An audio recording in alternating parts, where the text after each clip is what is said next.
क्या बात है बहू, आज सुबह सुबह कचौरी समोसे जलेबियां बनाई जा रही हैं। कोई मेहमान आने वाला है क्या?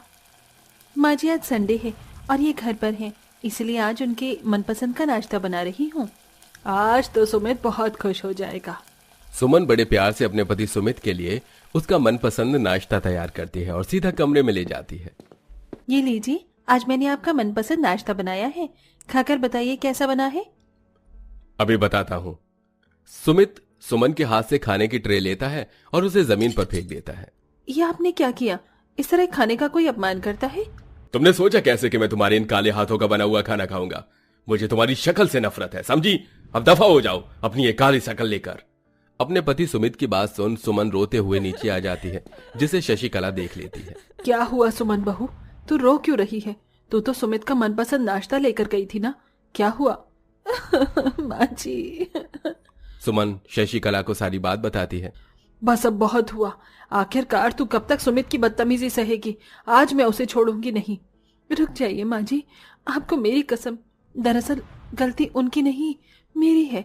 अगर मैं खूबसूरत होती, गोरी होती, तो वो कभी मेरे साथ ऐसा बर्ताव नहीं करते, मुझसे बहुत प्यार करते। माँ जी आखिरकार क्यों आपने सुमित जी की शादी मुझ जैसी काली लड़की से करवाकर उनकी जिंदगी बर्बाद कर दी? अपने पति के इतने बुरे सलूक के बाद भी सुमन अपने काले रंग की वजह से खुद को ही इन सब का दोष देती थी। सुमन और सुमित की शादी को काफी समय हो चुका था, लेकिन आज तक सुमित ने कभी दिल से सुमन को अपनी पत्नी नहीं माना था। लेकिन सुमन सुमित से बहुत प्यार करती थी। ऐसे ही समय गुजरता है और करवा चौथ आने वाला होता है। कल करवा चौथ पर मैं कौन से रंग की साड़ी पहनूं, हरी वाली या लाल वाली? एक काम करती हूँ, सुमित जी से ही पूछ लेती हूँ। सुमन दोनों साड़ी लेकर सीधा सुमित के पास जाती है।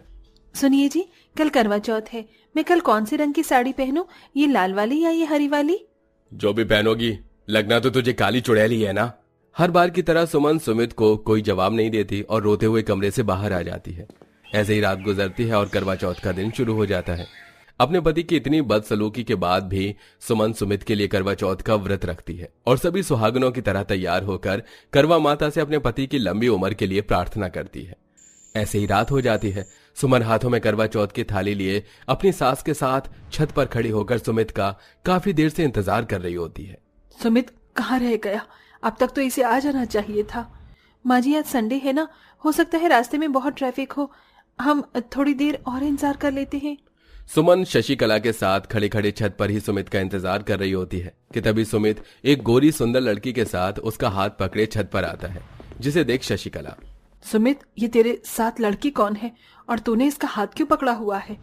माँ,